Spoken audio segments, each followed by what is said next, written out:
Väliotsikko Urho Kekkosen viimeiset vuosikymmenet. Vuoden 1968 presidentinvaaleissa Urho Kekkonen sai ulkopoliittiselle linjalleen laajan tuen.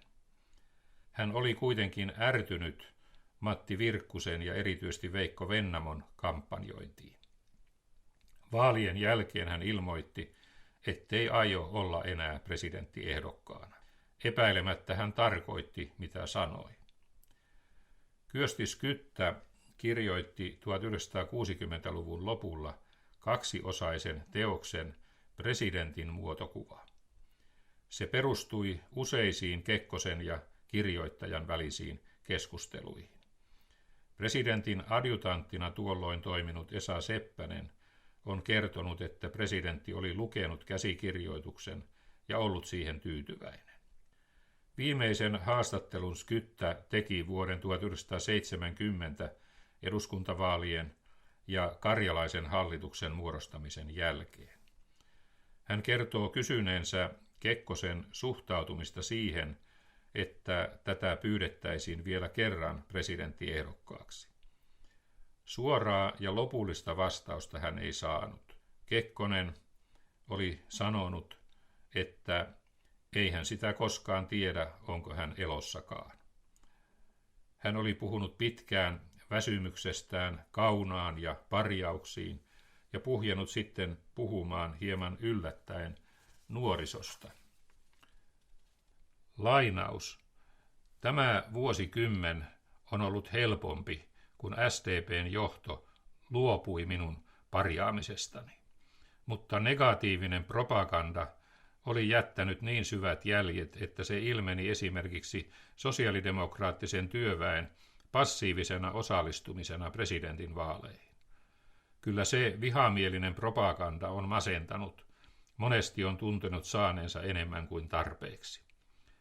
Pääministerikautenani tulvi suunnattomasti kirjeitä, paskapaketteja, puhelinsoittoja. Kirjeiden tyylistä oli helppo nähdä, oliko kirjoittaja oppinut vai oppimaton. Vuoden 1956 jälkeen on ollut sikäli helpompaa, kun posti ja puhelut ovat pysähtyneet adjutantteihin. Olen tuntenut, että vuonna 1974 en enää jaksa. Olen silloin 74-vuotias ja kaunaa on tullut ihan tarpeeksi.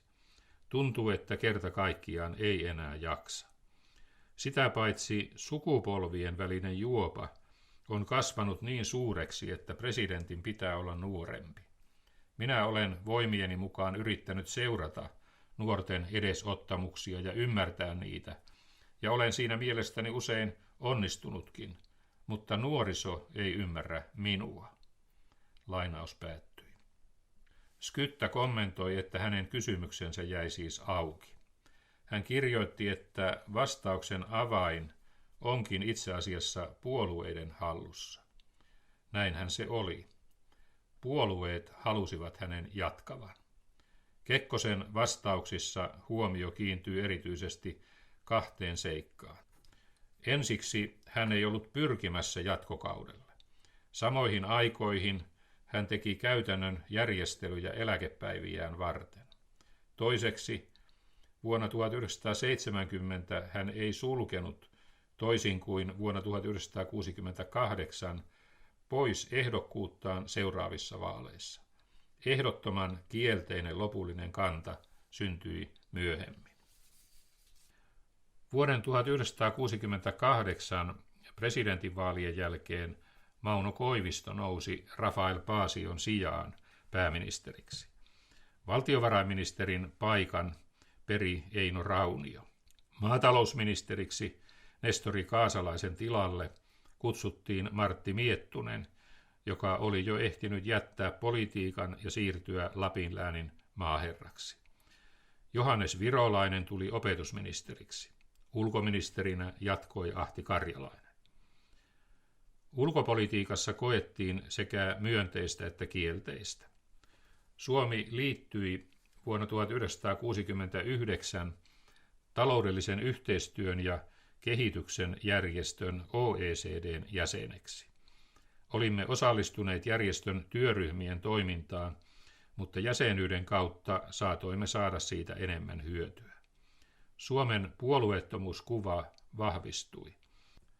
Sosiaalidemokraatit kompuroivat idänkaupan suurhankkeita, ydinvoimalaa ja sähkövetureita käsiteltäessä. Pääministeri Koiviston vetämä Nordek-hanke kariutui. Presidentti ja pääministeri näkivät hankkeen eri tavoin. Kekkonen epäili, että Tanska liittyisi joka tapauksessa EEC:n jäseneksi, jolloin muut Pohjoismaat olivat vaarassa tulla vedetyiksi mukaan. Tuohon aikaan EEC koettiin Neuvostoliitossa myös poliittiseksi voimatekijäksi, johon puolueeton maa ei voinut kuulua. Jopa vapaakauppasopimuksen tekeminen sen kanssa osoittautui 1970-luvun alussa vaikeaksi. Kekkonen pyrki luomaan asetelman, jossa Tanska joutuisi tekemään valinnan Nordekin ja EEC:n välillä. Vastuu sopimuksen raukeamisesta, Musta Pekka, olisi jäänyt tanskalaisten käsiin. Koivisto ilmeisesti ajatteli, että Nordekista voisi tulla vaihtoehto Pohjoismaiden EEC-jäsenyydelle. Vai saattoiko hän kuvitella, että Suomikin olisi voitu uittaa Tanskan vanavedessä EEC:n jäseneksi? Neuvottelut joka tapauksessa hoidettiin siten, että Suomi itse joutui temppelin harjalle. Kun Suomi jätti sopimuksen allekirjoittamatta, syntyi käsitys, että Neuvostoliitto oli painostanut meidät luopumaan Nordekista. Elämään jäi se perusteeton spekulaatio, että Tanska olisi saattanut asettaa Nordekin EEC-jäsenyyden edelle. Koiviston hallitus toteutti raakaa rakennemuutospolitiikkaa. Maatalous oli pahassa ahdingossa. Martti Miettunen joutui kohtuuttomaan asemaan, kun hänen oli taisteltava pikkuasioistakin Eino Raunion kanssa. Valitettavasti keskustapuolueen aate oli hämärtynyt ja se myötäili SDP:n kasvu- ja rakennepoliittista ajattelua. Vuoden 1962 Kemin puoluekokouksessa oli hyväksytty ohjelma, jossa oli vahva maaseutu- ja aluepoliittinen ote. Puolue esitti kaupungistumisessa omaksi vaihtoehdokseen luonnonläheiset puutarhakaupungit. Energiapolitiikassa nojauduttiin kotimaisiin uusiutuviin vaihtoehtoihin. Vuonna 1968 Tampereella syntyi ohjelma, joka myötäili SDP:n linjaa. Vuoden 1970 eduskuntavaalien lähestyessä maaseudun ihmisillä oli hätä toimeentulosta ja tulevaisuudesta. Elinkeinoverolain periaatteiden mukainen maatalousverotus kevensi suurtilojen verotaakkaa ja kiristi pienimpien verotusta. Peltoja pantiin pakettiin ja lehmistä maksettiin tapporahaa. Puolueen puheenjohtaja Johannes Virolainen johti opetusministerinä tärkeitä koulutuspoliittisia uudistuksia. Hän jatkoi työtä, jota oli ollut käynnistämässä pääministerikaudellaan vuosina 1964–1966.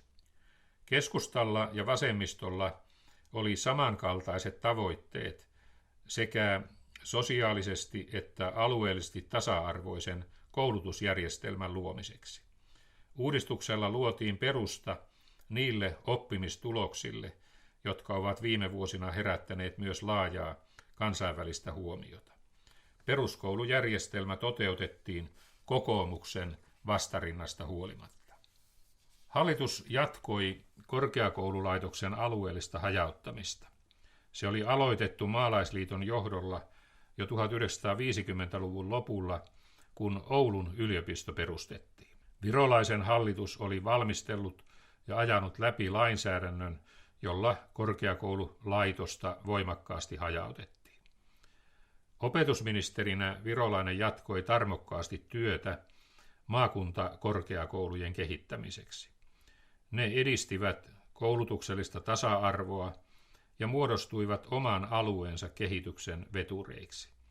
Virolaisen johdolla luotiin opintolainajärjestelmä, joka auttoi vähävaraisten perheiden lasten ja syrjäseutujen nuorten pääsyä yliopisto-opintoihin.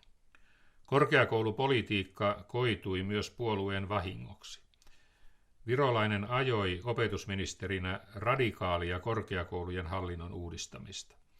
Sitä yritettiin viedä läpi eduskunnassa vielä ennen vuoden 1970 eduskuntavaaleja, kunnes jarrutuskeskustelu pakotti hallituksen perääntymään. Minäkin tätä uudistusta opiskelijapoliitikkona kannatin. Korkeakoulujen hallintoa kehitettiin myöhemmin paljon maltillisemmalla uudistuksella. Vaaleissa keskustapuolue koki murskatappion.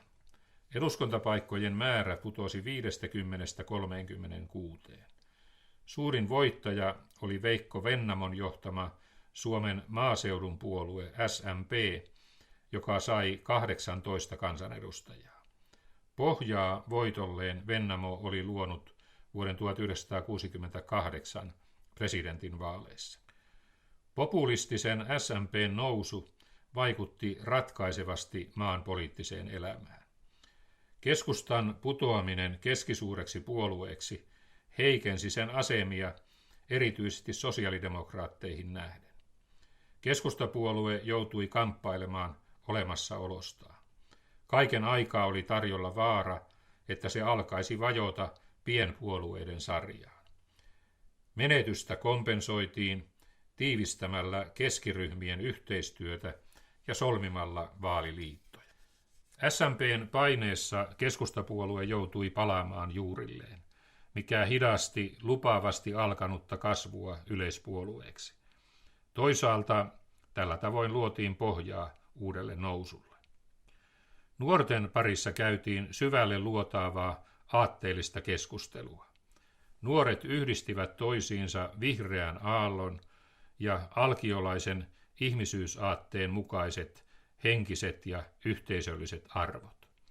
Tälle pohjalle rakennettiin 1970-luvulla puolueen ohjelmat, joiden ytimenä oli hajautetun ja luonnonmukaisen yhteiskunnan rakentaminen. Ne olivat jatkoa puolueen perinteiselle talous-, sosiaali- ja aluepolitiikalle. Puolue vastusti työpaikkojen ja väestön keskittymistä pääkaupunkiseudulle ja muihin suuriin keskuksiin. Puolue pyrki huolehtimaan maaseudun ja maakuntien elinvoimasta. Vastustimme päätöksenteon keskittymistä pääkaupunkiin. Kannatimme maakuntaitsehallintoa ja puolustimme kuntien itsenäisyyttä. Talouselämässäkin tuli edistää hajauttamista.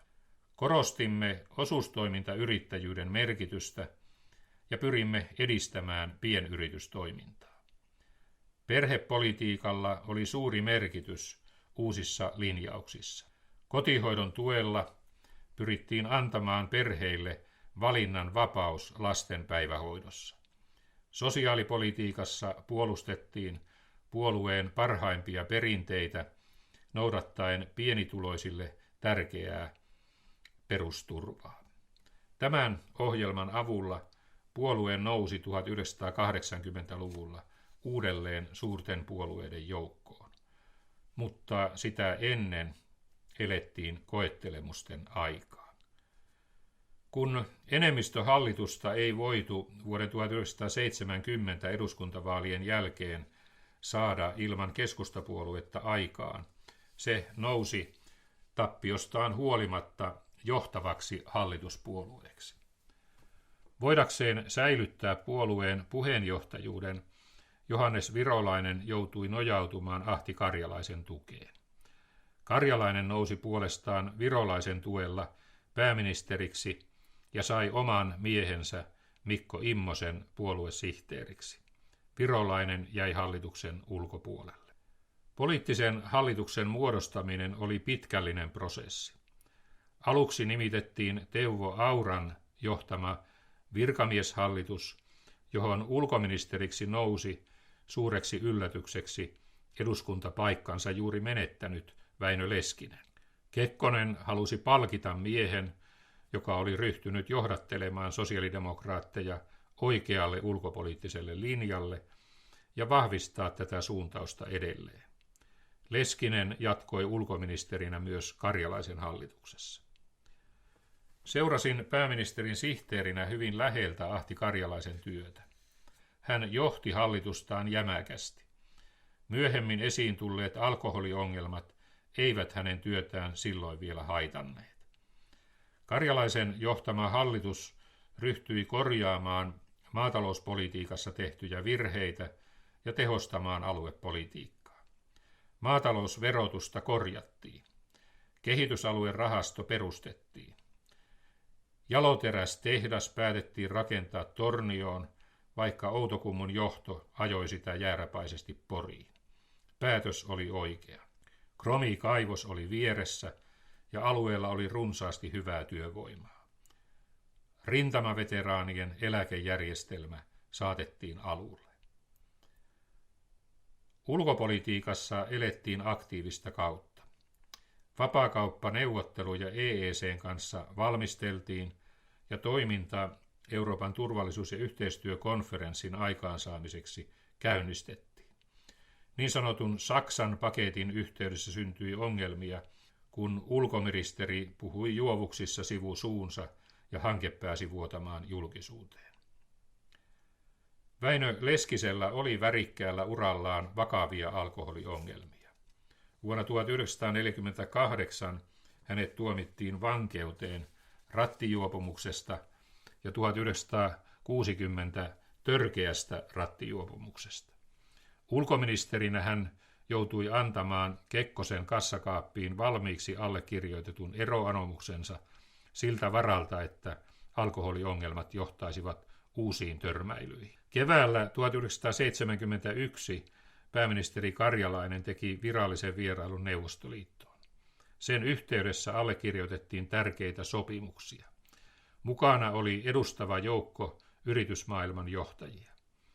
Karjalaisen saama vastaanotto tulkittiin Neuvostoliiton tueksi hänen pyrkimyksilleen vuoden 1974 presidentinvaaleissa.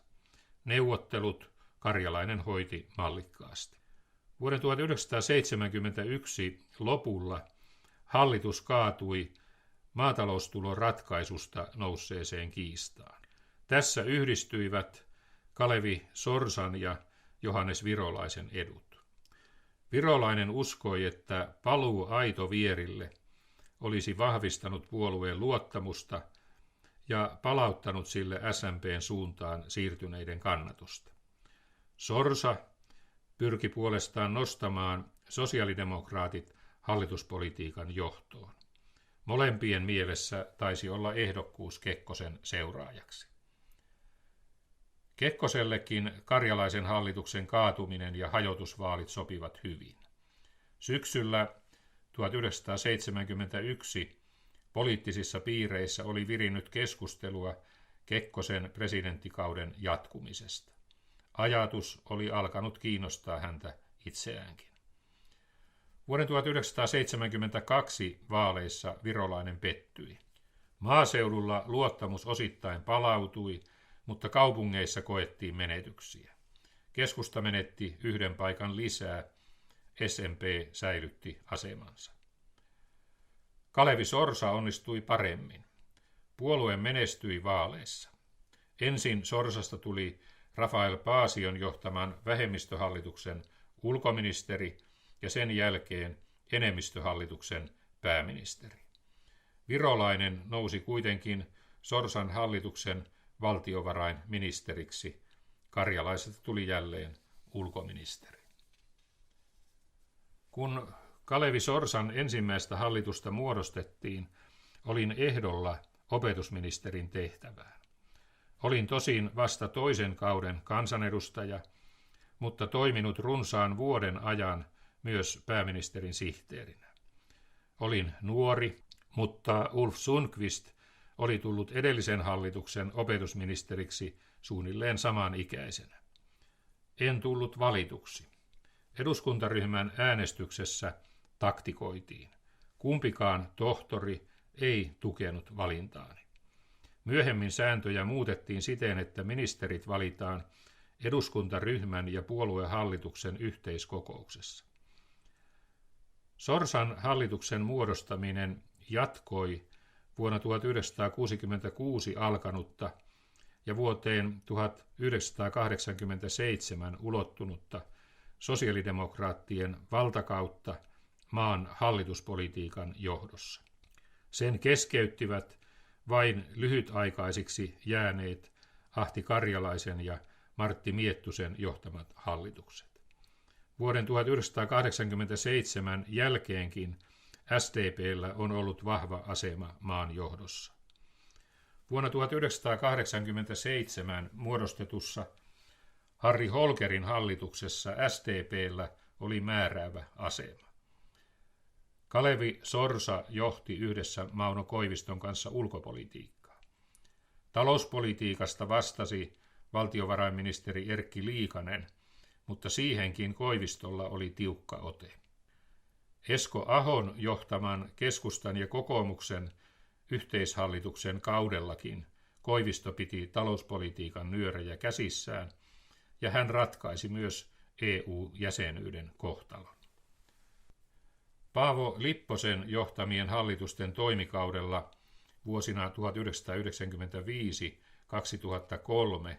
valta oli valtioneuvoston linnassa pääministerin käsissä. Martti Ahtisaari oli kokemattomana heikko presidentti. Tarja Halosen kauden alkaessa presidentin valtaoikeudet kaventuivat ja Halosen kauden loppuessa niitä edelleen heikennettiin. SDP:llä oli vahvat asemat vielä Matti Vanhasen ensimmäisessä hallituksessa. Vanhasen toisen hallituksen aikana sosiaalidemokraatit olivat oppositiossa. Vuoden 2011 vaalien jälkeen SDP tyytyi kakkospuolueen asemaan ja on sen jälkeen kokenut historiansa pahimman alamäen.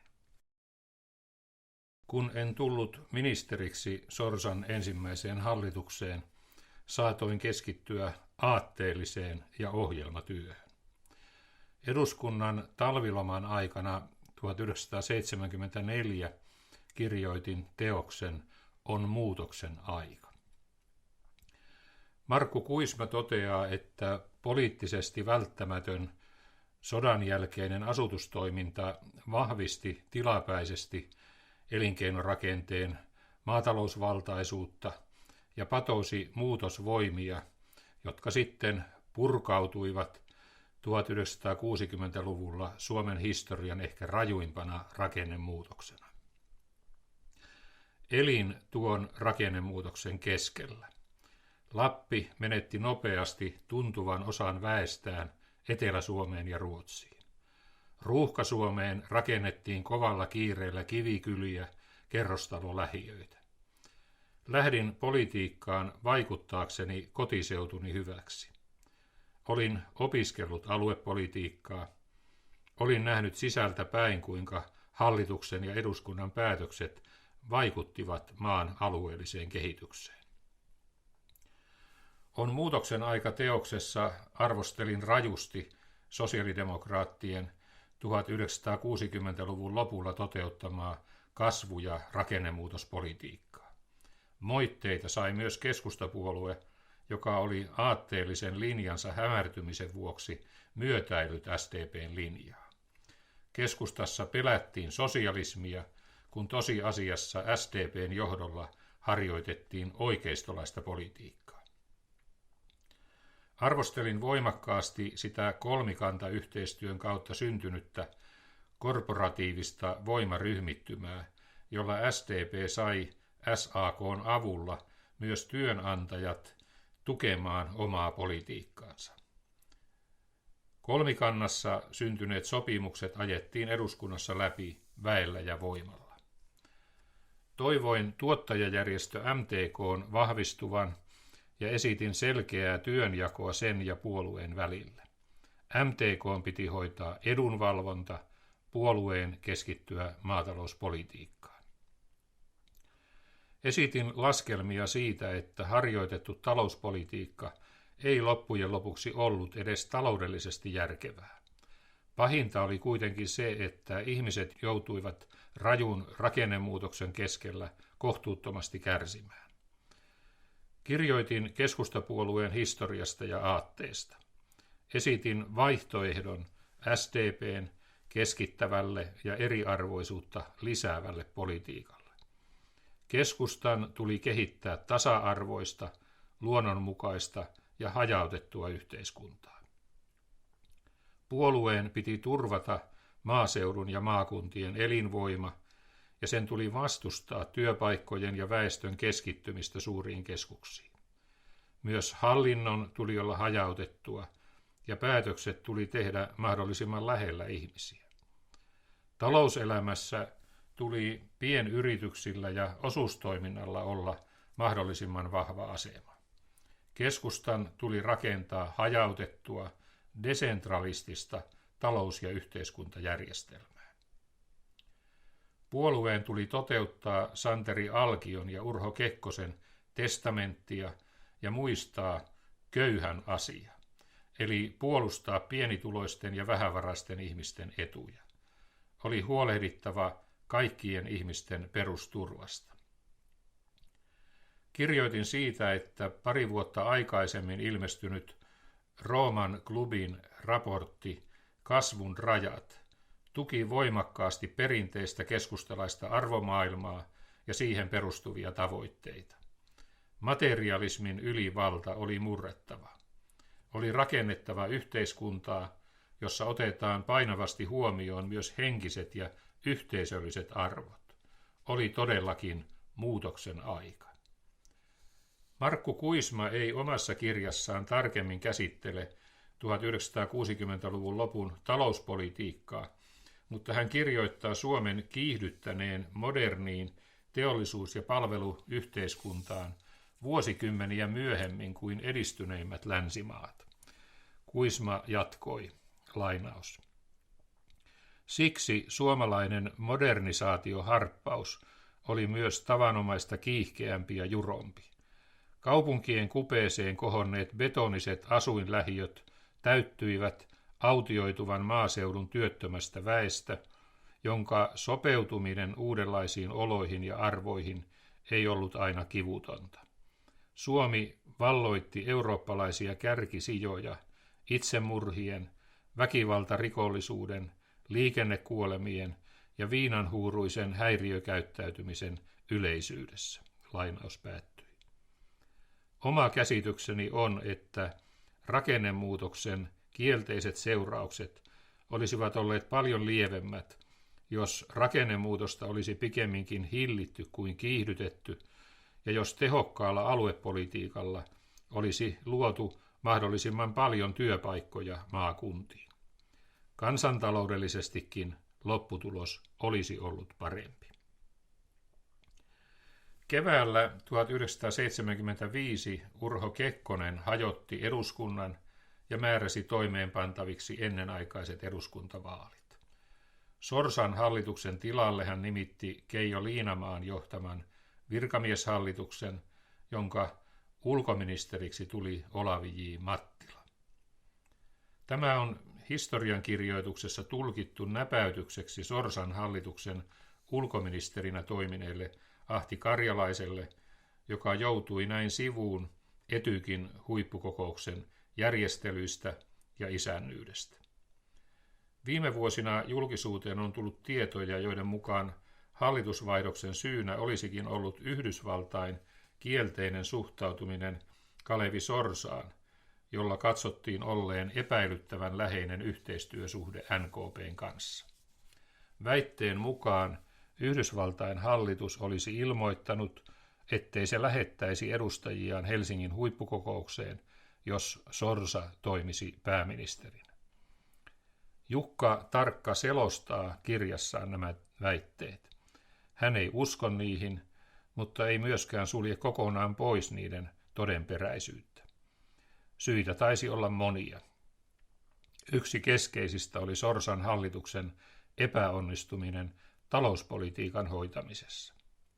Vuoden 1975 eduskuntavaalien jälkeen tulin Urho Kekkosen tuella Martti Miettusen hätätilahallituksen opetusministeriksi. Kekkonen vaikutti ministerivalintoihin muutenkin. Karjalainen ja Virolainen jäivät sivuun. Opetusministerinä pääsin toteuttamaan niitä ajatuksia, joita olin puolueen ohjelmatyössä ja kirjassani esittänyt. Pelastin kyläkouluja alentamalla niiden ylläpitämiselle asetettuja oppilasmääriä. Uusia lukioita perustettiin pieniinkin kuntiin. Se oli mahdollista, kun lukioissa käytettiin yhteisiä voimavaroja peruskoulun yläasteen kanssa. Puolueen varapuheenjohtajana kannoin poliittista vastuuta koko ministeriryhmän toiminnasta. Miettusen johtama enemmistöhallitus syntyi pihtisynnytyksellä. Vasemmisto tuli mukaan vastentahtoisesti. Hallituksen talouspolitiikkaan vasemmistolla oli ratkaiseva vaikutus. Linja ei ollut kestävä. Kun hallitus syksyllä 1976 hajosi, Miettunen muodosti keskiryhmien vähemmistöhallituksen. Siinä molemmat tohtorit olivat mukana.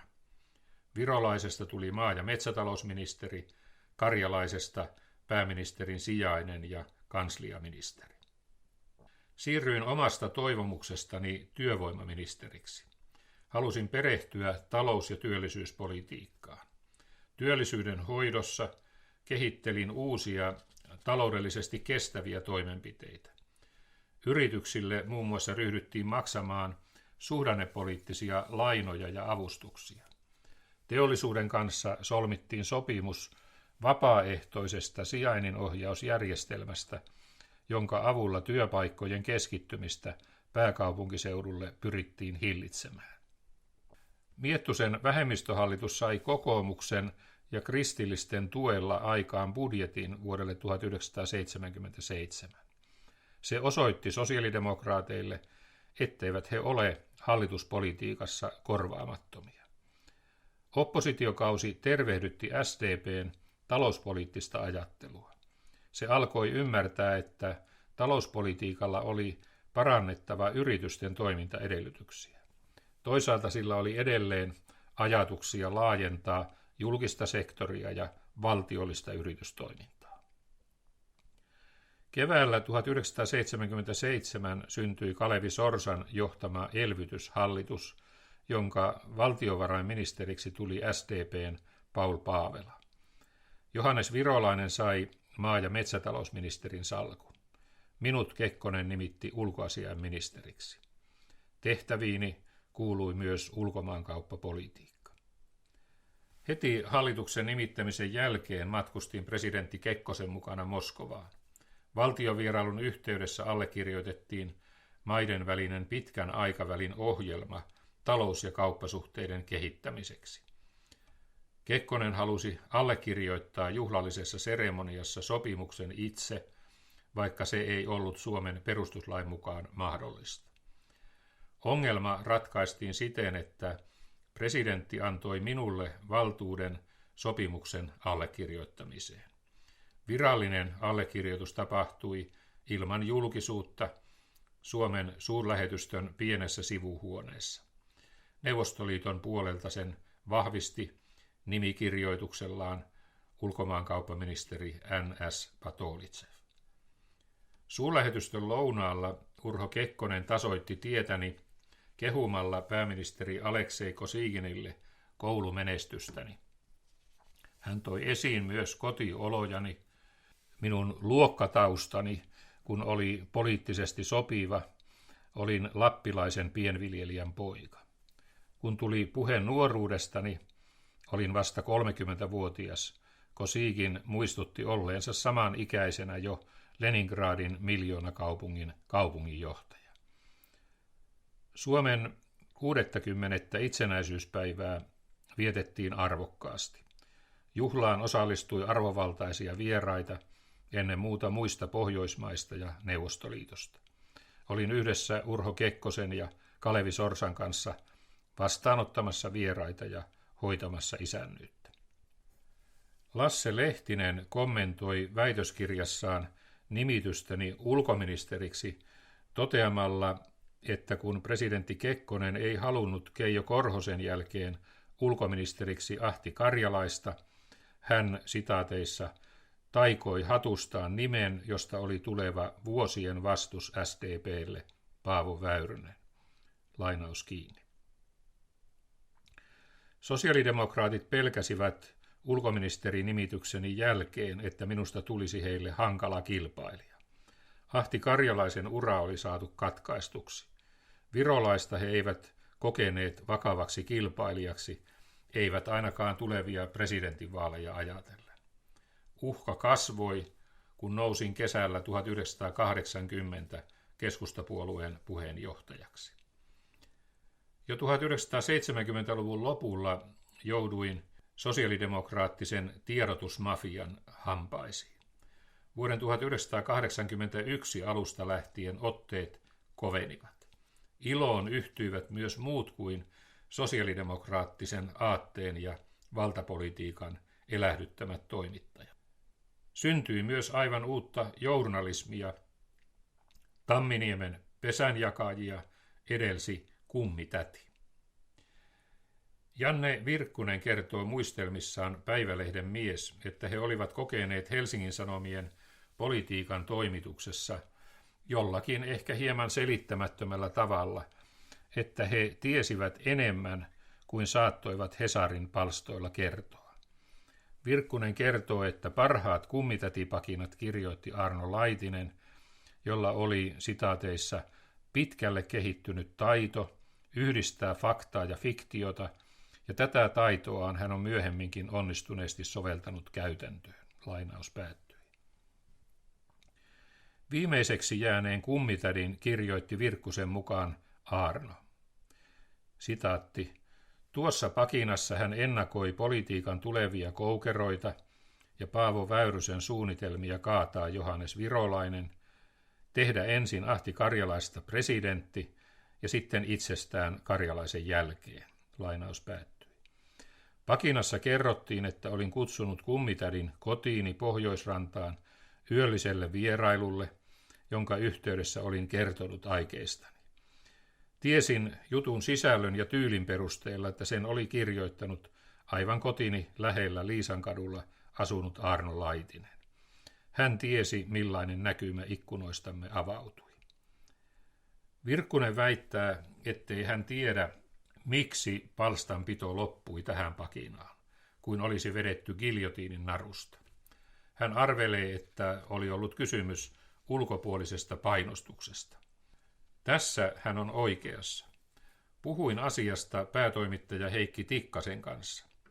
Sanoin pitäväni täysin moraalittomana sitä, että politiikan toimittajat käyttivät työssä tietoon saamaansa aineistoa tällä tavoin hyväkseen, sekoittaen faktat ja fiktion ja laajentaen poliittista vaikuttamistaan myös viihteen puolelle. Kummitäti haudattiin anteeksipyyntöjen kera Laitisen kotona pidetyssä tilaisuudessa, jossa mukana oli koko politiikan toimitus. Virkkunenkin oli paikalla. Kas kun hän ei tätä muista.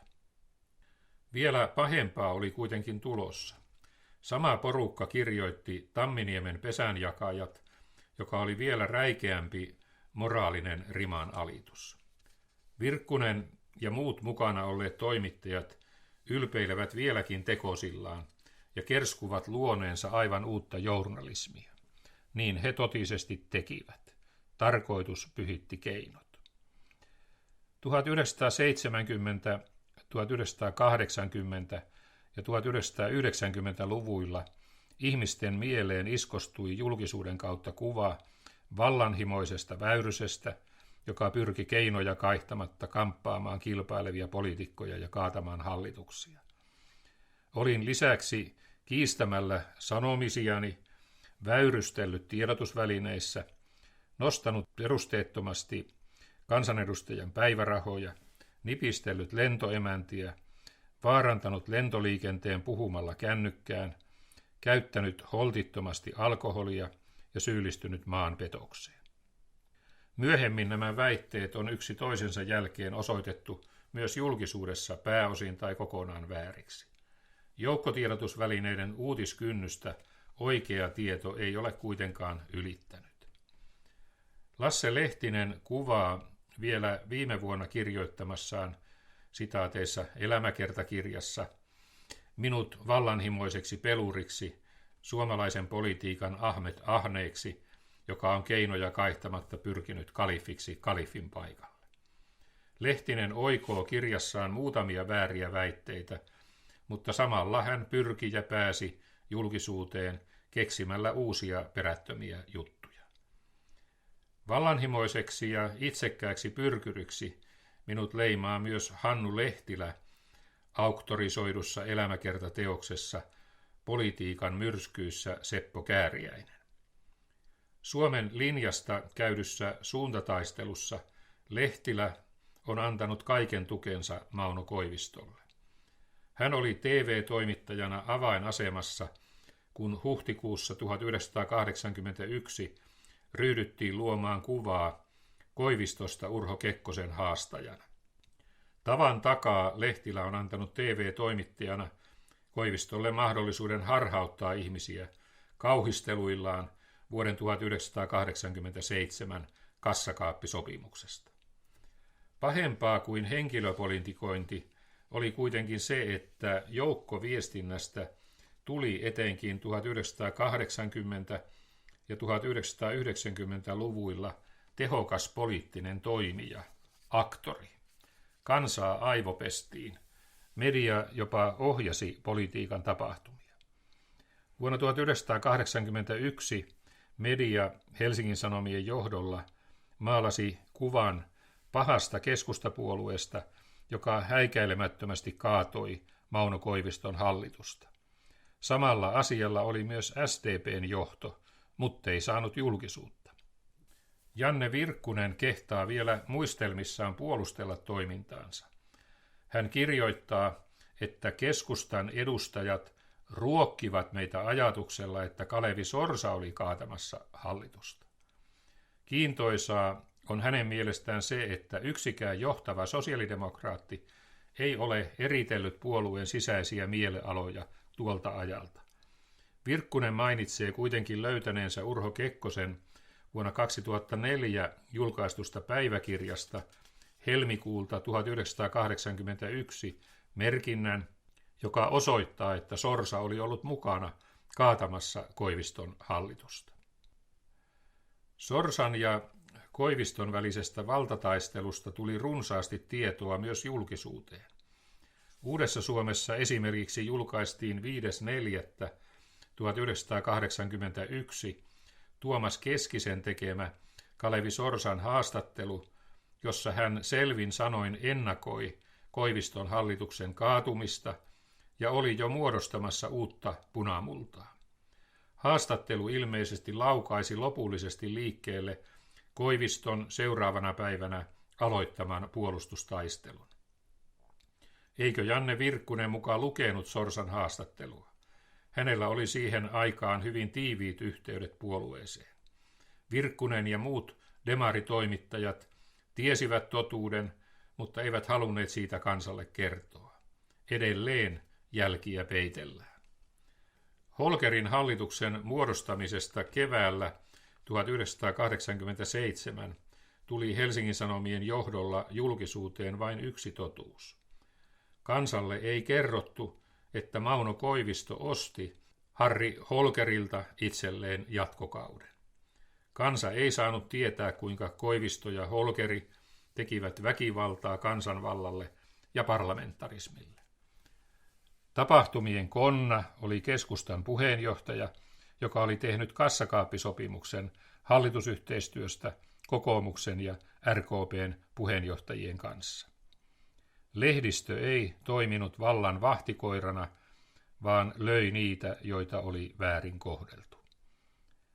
Vuoden 1994 presidentinvaalien tulokseen medialla oli ratkaiseva vaikutus. Omaa toimintaansa se ei tietenkään ole kritisoinut. Olin huono häviäjä, kun yritin kertoa totuuden. Nuoremman polven toimittajissa totuus on alkanut kiinnostaa. Heihin kuuluu muiden muassa Johanna Korhonen, joka kirjoitti vuonna 2010 elämäkerta-teoksen nimeltään Väyrynen, Väyrynen, Väyrynen. 1990-luvun yhdentymisratkaisuista ei käyty mediassa avointa keskustelua. Helsingin Sanomien johdolla media aivopesi kansaa hyväksymään EU-jäsenyyden ja Suomen liittymisen euroalueeseen. Kansa ei saanut tietää, että ratkaisut tehtiin perustuslakia venyttäen tai jopa sen vastaisesti. Riskeistä ja kielteisistä vaikutuksista ei kerrottu, vaikka ne olivat tiedossa. Näillä teoillaan Janne Virkkunen muistelmissaan erityisesti ylpeilee. Nyt trendi on kääntynyt. Joukkoviestintä on varsinkin tällä vuosituhannella monipuolistunut ja sen vaikutusvalta on heikentynyt. Aivan viime vuosina suunta on valitettavasti käynyt jälleen yksipuolistumisen suuntaan. Kaupalliset sähköiset mediat ovat ajautuneet talousvaikeuksiin, kun taas Ylen talous on turvattu lakisääteisellä verorahoituksella. Lehdistön taloudelliset vaikeudet ovat puolestaan johtaneet STT:n aseman heikentymiseen. Ylen uutispalvelullakin on ylivoimaiset voimavarat kilpailijoihin verrattuina. Uutena tekijänä politiikkaan vaikuttaa nyt sosiaalinen media. Siinä valta on hajautunut. Se on tasapuolinen, jos kaikki oppivat sitä käyttämään. Ahti Karjalainen ei ollut mukana vuonna 1977 muodostetussa Sorsan toisessa hallituksessa. Hän keskittyi hoitamaan virkaansa Suomen Pankin varapääjohtajana. Karjalainen myös jatkoi puheenjohtajuuttaan Suomen ja Neuvostoliiton välisessä talouskomissiossa. Karjalaisen joutuminen hallituspolitiikan ulkopuolelle liittyi siihen, että hän oli 1970-luvun alkupuolella menettänyt asemansa Urho Kekkosen luottomiehenä. Kaikissa suurissa puolueissa oli 1970-luvulla ja 1980-luvun alussa vaikeita sisäisiä ristiriitoja. Sosiaalidemokraattien keskuudessa ja keskustapuolueessa ne liittyivät ennen muuta siihen, kuka olisi puolueen ehdokas Urho Kekkosen seuraajaksi. Kalevi Sorsa tuli puoluesihteeriksi ja sittemmin puheenjohtajaksi ja pääministeriksi ulkopuolelta, joten hän ei ollut kuulunut puolueen sisäisiin ryhmittymiin. Vaikka Sorsa joutui 1970-luvun alussa suitsimaan nuoriin radikaaleihin lukeutuneita niin sanottuja pälkäneläisiä, hänestä tuli vasemmistodemareiden suosikki. Mauno Koivisto oli lukeutunut tannerilaisiin, mutta ei ollut joutunut puolueriidan keskiöön. 1960-luvulta alkaen hän raivasi määrätietoisesti itselleen tietä kohti presidenttiyttä. Koiviston innokkaimmat tukijoukot olivat puolueen oikealla laidalla. Keskustapuolueen vahvat tohtorit Ahti Karjalainen ja Johannes Virolainen olivat alkaneet valmistautua presidenttiehdokkuuteen jo 1960-luvulla. Ahti Karjalainen oli alun perin Urho Kekkosen tueksi syntyneen K-linjan suosikki. Nimi tuli siitä, että mukana oli Kekkosen ja Karjalaisen lisäksi muita miehiä, joiden nimi alkoi K-kirjaimella. Pitkäaikainen kansanedustaja Kauno Kleemola ja puoluesihteeri Arvo Korsimo. Karjalainen aloitti poliittisen uransa heti sodan jälkeen Maalaisliiton puoluetoimiston tiedotustehtävissä. Vuonna 1950 Karjalainen tuli pääministerin sihteeriksi Urho Kekkosen johtamaan hallitukseen. Tätä tehtävää hän hoiti kaikissa Kekkosen johtamissa hallituksissa vuoteen 1956 saakka. Oman ministeriuransa Karjalainen aloitti vuonna 1957 V.J. Sukselaisen johtaman hallituksen toisena valtiovarainministerinä. Samassa tehtävässä hän toimi myös Rainer von Viantin johtamassa virkamieshallituksessa vuosina 1957–58. Karjalainen opiskeli työn ohessa ja valmistui valtiotieteen tohtoriksi vuonna 1959. Ahti Karjalainen erikoistui ulko- ja talouspolitiikkaan ja hoiti niihin liittyviä ministerin tehtäviä useassa hallituksessa. Pääministerinä hän palveli vuosina 1962–64 ja 1970–71. Karjalaisella oli Suomen Pankissa tutkijan virka vuosina 1953–57, minkä jälkeen hänet nimitettiin pankin johtokuntaan. Kansanedustajana hän toimi vuodesta 1966 vuoteen 1979 saakka. Presidentiksi Karjalaista kannattivat lähinnä vasemman laidan keskustalaiset, mutta mukana oli myös niitä oikeistolaisesti ajattelevia, jotka luottivat Karjalaisen talous- ja ulkopoliittisiin kykyihin. Tämä luottamus ulottui yli puoluerajojen. Johannes Virolainen nousi eduskuntaan vuonna 1945. Eduskuntaura jatkui keskeytymättä vuoteen 1983 saakka, jolloin hän menetti paikkansa. Sen jälkeen hän palasi eduskuntaan vielä vaalikaudeksi 1987–1991.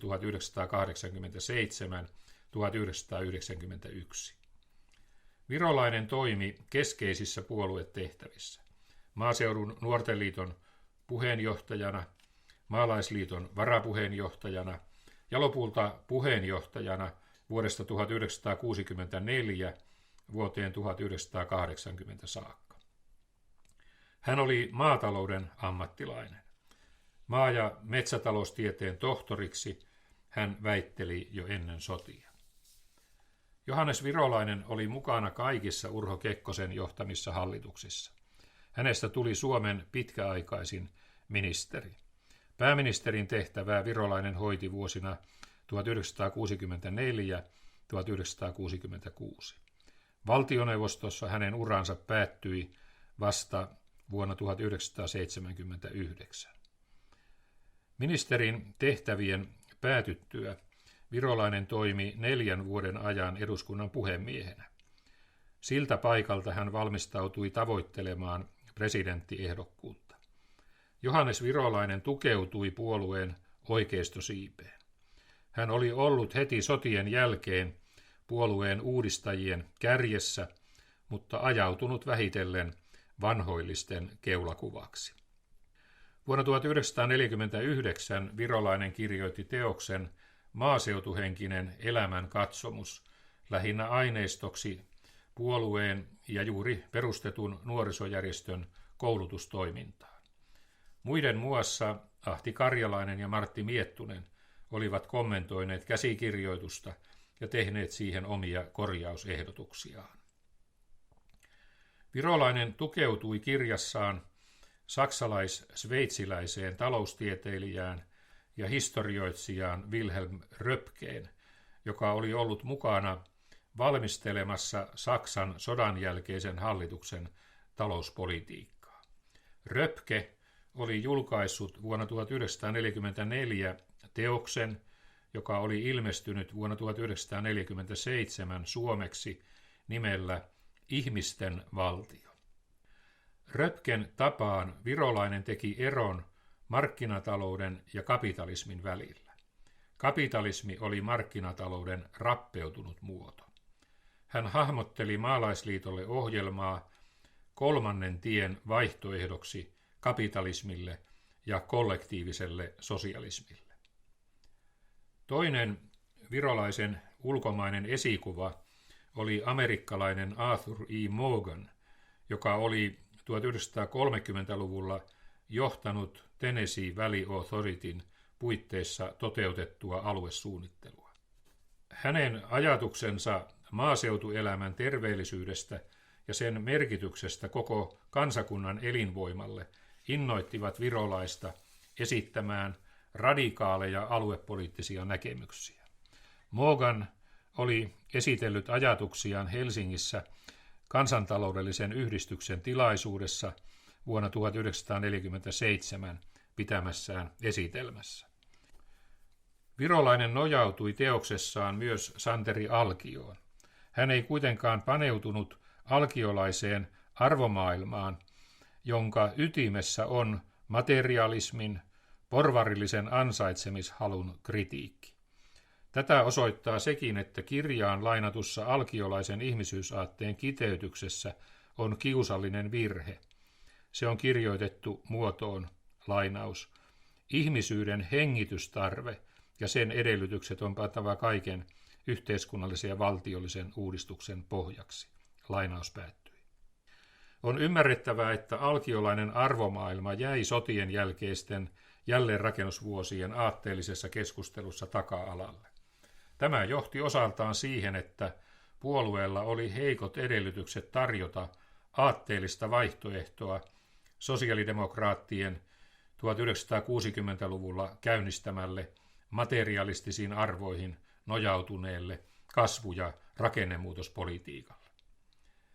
Johannes Virolaisen teoksella oli sotien jälkeen puolueelle samankaltainen merkitys kuin Alkion kirjoituksilla oli ollut vuosisadan alussa. Omalle teokselleni on muutoksen aika taisi muodostua yhtä keskeinen asema 1970-luvulla. Johannes Virolainen johti uudistustyötä, jolla Maalaisliitto kehittyi yleispuolueeksi. Puolueen puheenjohtajiksi tultuaan hän ajoi läpi puolueen nimen muutoksen keskustapuolueeksi. Puolueen nimeksi olisi haluttu Keskustaliitto, mutta sen olivat muutamat edistyspuolueen perilliset varanneet yhdistysrekisterissä. Kun muutimme nimen vuonna 1988 Suomen Keskustaksi, nimi oli edelleen varattuna eikä sitä annettu käyttöömme. Kiusa, se on pienikin kiusa. Vuoden 1970 eduskuntavaaleihin puolue kävi teemalla Keskusta uudistaja. Virolaisen radikalismi suuntautui korkeakoulujen hallinnon uudistamiseen. Puolueen nimen muuttuminen, sen kyvyttömyys asettaa kyseenalaiseksi sosiaalidemokraattisen kasvu- ja rakennemuutospolitiikan arvomaailma, maaseudun vaikea murros ja puolueen johdon keskittyminen korkeakoulujen hallinnon uudistamiseen johtivat pahaan tappioon. Tappion jälkeen puolue palasi aitovierille ja koki tällä tiellä tappion myös vuoden 1972 eduskuntavaaleissa. Presidentiksi Virolaista kannattivat lähinnä vanhoilliset voimat. Niiden ytimessä oli Kekkosen ja hänen ulkopoliittisen linjansa vastustajia. Valtakilpailussa Karjalaisen kanssa Virolaiseen iskostui kielteinen ulkopoliittinen leima. Kekkonen ei luottanut Virolaisen ulkopoliittiseen harkintakykyyn. Epäluottamus alkoi viimeistään Virolaisen toiminnasta vuoden 1958 yöpakkashallituksen synnyttämisessä, ja se tuli esille vielä vuoden 1979 niin sanotun juhannuspommin yhteydessä. Presidentti Kekkonen moitti tuolloin Virolaista julkisesti siitä, että tämä oli haastattelussaan antanut ymmärtää kokoomuksen oppositioaseman johtuvan ulkopoliittisista syistä. Kekkonen katsoi, että eduskunnan puhemiehen lausunto oli heikentänyt Suomen puolueettomuuskuvaa, etenkin Länsi-Saksassa, jonne hän oli juuri tehnyt onnistuneen valtiovierailun.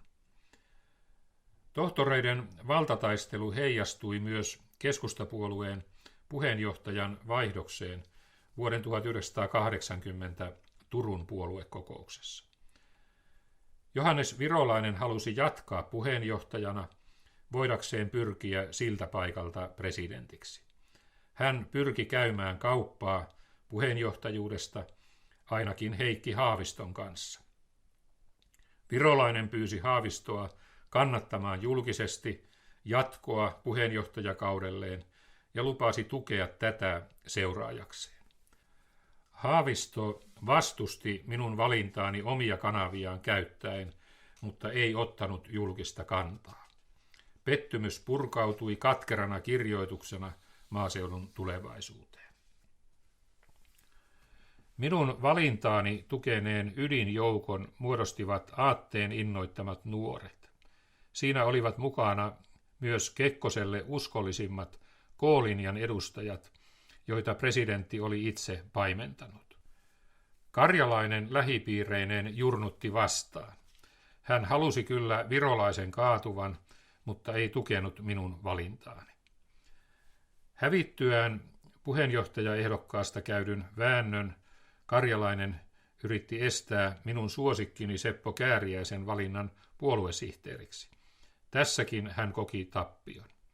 Karjalainen ilmeisesti pelkäsi, että puheenjohtajuuden myötä asemani vahvistuisivat siinä määrin, että saattaisin nousta kilpailemaan hänen kanssaan ehdokkuudesta vuoden 1984 presidentinvaaleissa. Urho Kekkosen sairastuminen ja ero presidentin virasta johti kuitenkin ennenaikaisiin vaaleihin. Karjalainen ja Virolainen pääsivät vihdoin siihen keskinäiseen kamppailuunsa, johon he olivat jo vuosikymmenten ajan valmistautuneet. Nuori puoluejohto joutui hornan kattilaan. Kokoomuksen ja kommunistien keskuudessa ei elätelty toiveita oman ehdokkaan valinnasta Urho Kekkosen seuraajaksi. Näiden puolueiden rooliksi jäi vaikuttaa siihen, kuka tähän tehtävään valitaan.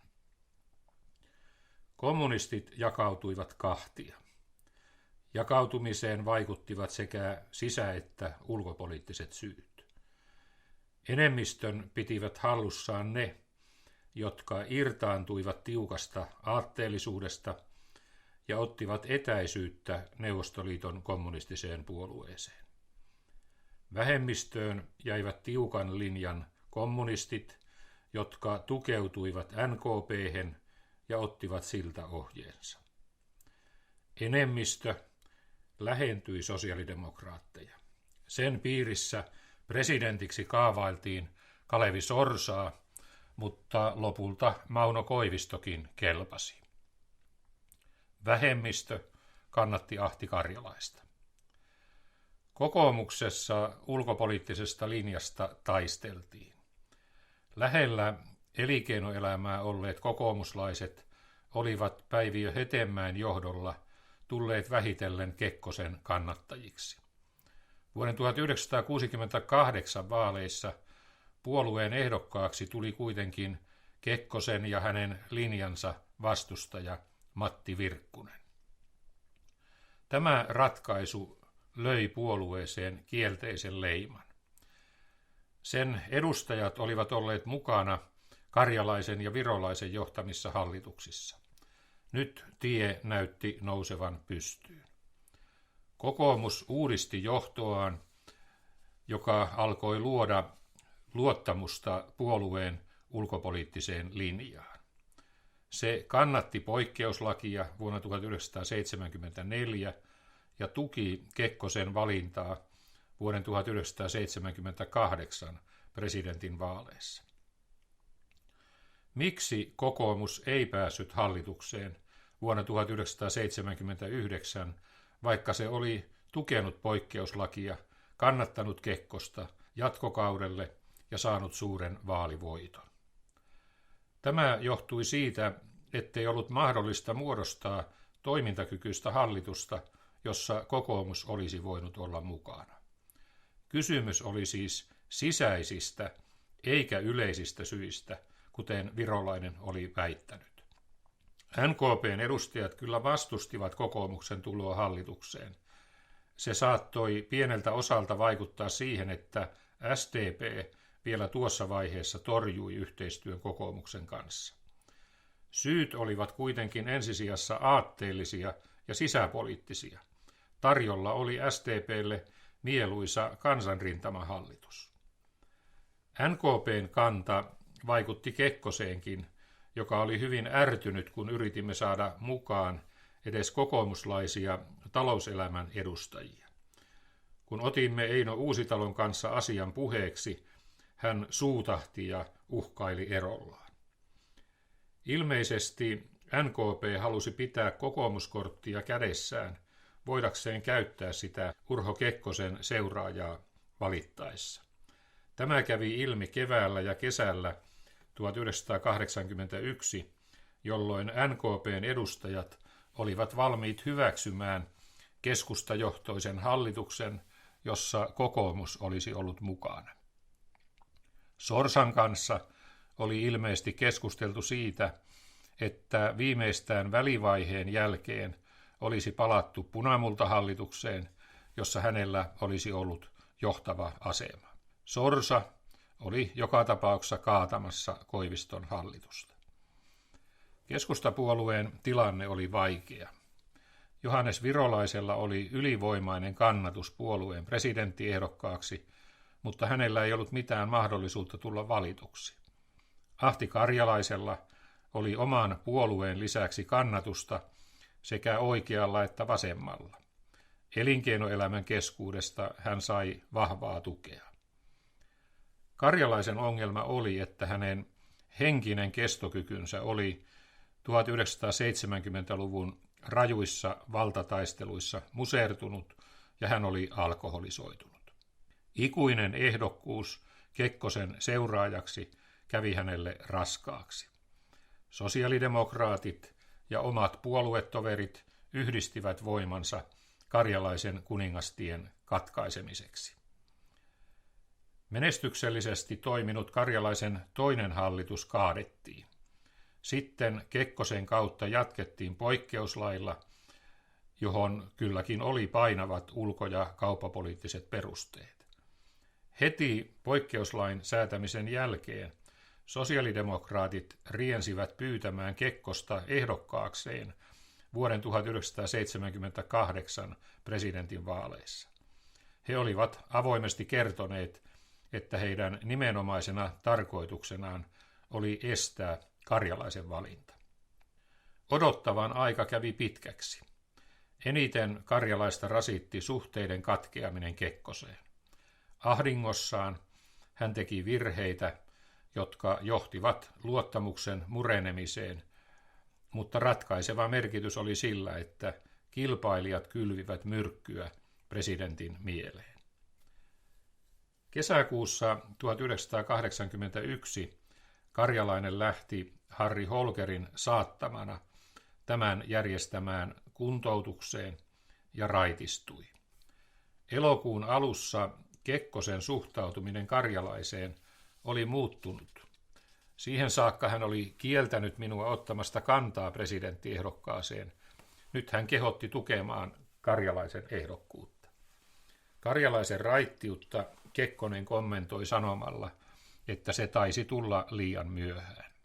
Minulle jäi epäselväksi, epäilikö hän Karjalaisen yrityksen onnistumista vai sitä, että Karjalainen ehkä ei enää pystyisi korjaamaan poliittisia asemiaan.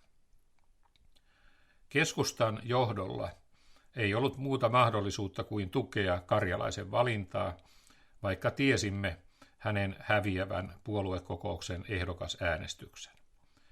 Nuorelle puoluejohdolle kysymys oli ulkopoliittisesta linjavalinnasta. Tarjolla oli vaara, että puolue voisi joutua ulkopoliittiseen paitsioon. Se olisi ollut vaarallista tilanteessa, jossa sosiaalidemokraatit olivat presidentinvaalien kautta saavuttamassa ehdottoman poliittisen johtoaseman. Uskoimme, että Karjalaisen valinta ehdokkaaksi ja jopa presidentiksi olisi johtanut pysyvään raittiuteen. Siitä on kokemusta, että radikaali myönteinen muutos elämäntilanteessa on pelastanut pitkällekin edenneestä alkoholismista. Siihen ilmeisesti uskoi myös Harri Holkeri. Pettymys johti päinvastaiseen, alkoholiongelman pahenemiseen ja erottamiseen Suomen Pankin pääjohtajan tehtävästä. On surullista, että Ahti Karjalaisen mittava valtiomiesura päättyi tällä tavalla. Medialla oli olennainen osa karjalaisen henkisen kestokyvyn murskaamisessa. Se on pitänyt yllä myös hänen kielteistä jälkimainettaan. On ollut vastenmielistä lukea ja kuunnella Helsingin Sanomien entisen päätoimittajan Janne Virkkusen viimeaikaisia kannanottoja vuoden 1982 presidentin vaaleista. Virkkusen ja muiden sosiaalidemokraattisten toimittajien käsissä 1970- ja 1980-luvulla ollut politiikan toimitus teki määrätietoista työtä karjalaista vastaan. Vuonna 1981 Aarno Loka-Laitisen johdolla julkaistussa Tamminiemen pesänjakajat-teoksessa herkuteltiin Ahti Karjalaisen henkilökohtaisella ongelmalla. Kirja tuki avoimesti Mauno Koiviston valintaa presidentiksi. Virkkunen on ylpeillyt toiminnallaan ja etenkin osuudellaan Tamminiemen pesänjakajiin. Omien sanojensa mukaan hän esti rapajuopon valinnan tasavallan presidentiksi. Kalevi Sorsa koki samankaltaisen kohtalon kuin Ahti Karjalainen. Molemmat olivat luonteeltaan herkkiä ja kummankin henkinen kestokyky oli heikko. Kumpikaan ei tässä mielessä sopinut politiikan koviin taisteluihin. Ahti Karjalaisen tapaan Kalevi Sorsakin kohtasi urallaan ylivoimaisen kilpailijan. Sorsa oli pitkään ehdoton suosikki SDP:n presidenttiehdokkaaksi, mutta vuosien 1977–1979 vastoinkäymiset heikensivät hänen asemaansa. Lasse Lehtinen kertoo väitöskirjassaan, että tämä vaikutti kielteisesti jopa hänen fyysiseen terveyteensä. Kalevi Sorsa joutui julkisuuden hampaisiin ennen muuta kannatettuaan voimakkaasti kuvaputkitehdas Valcon perustamista. Se oli osa SDP:n suunnitelmaa luoda Suomeen laaja valtiojohtoinen elektroniikkateollisuus. Valco-hankkeeseen liittyi syytöksiä, että Sorsa olisi ottanut lahjuksia Saloralta, joka oli tehdashankkeen voimakkain ajaja. Valco epäonnistui täysin ja siitä aiheutui valtiolle mittavat taloudelliset menetykset. Veikko Vennamo kiteytti terävään tyyliinsä Sorsan vaikeudet nimittämällä pääministeriä Valko-Sorsaksi. Kalevi Sorsa oli hämmentynyt ja hämmästynyt julkisuudessa saamastaan kohtelusta. Hän tiesi, että tiedotusvälineiden avainpaikoilla oli omia puoluetovereita, mutta sosialistejakin oli monen sorttisia, eivätkä kaikki olleet Sorsan kannattajia. Ahdingossaan Sorsa joutui hyväksymään Mauno Koiviston nimittämisen pääministeriksi. Koivisto oli saanut olla sivussa Suomen Pankissa, ja sieltä käsin hän oli taitavasti kampittanut Sorsan johtamaa hallitusta. Sorsa ajatteli monien muiden tapaan, että vastuun kantaminen heikentäisi Koiviston kansansuosiota. Toisin kuitenkin kävi. Keskusta sai Koiviston hallitukseen vahvat asemat. Sisäministerinä jatkoi Eino Uusitalo, josta tuli myös pääministerin sijainen. Ahti Pekkala nimitettiin valtiovarainministeriksi. Minä jatkoin ulkoministerinä. Keskustapuolueella oli hallituksessa kova linja senkin vuoksi, että sen ministerit halusivat tukea puheenjohtajaksi pyrkivän ulkoministerin asemaa. Ja kun olin tullut valituksi, minun oli osoitettava kyvykkyyteni kovalla hallituspolitiikalla. Toisaalta tahdoimme tiukalla linjallamme vaikuttaa presidentinvaalin ennakkoasetelmiin.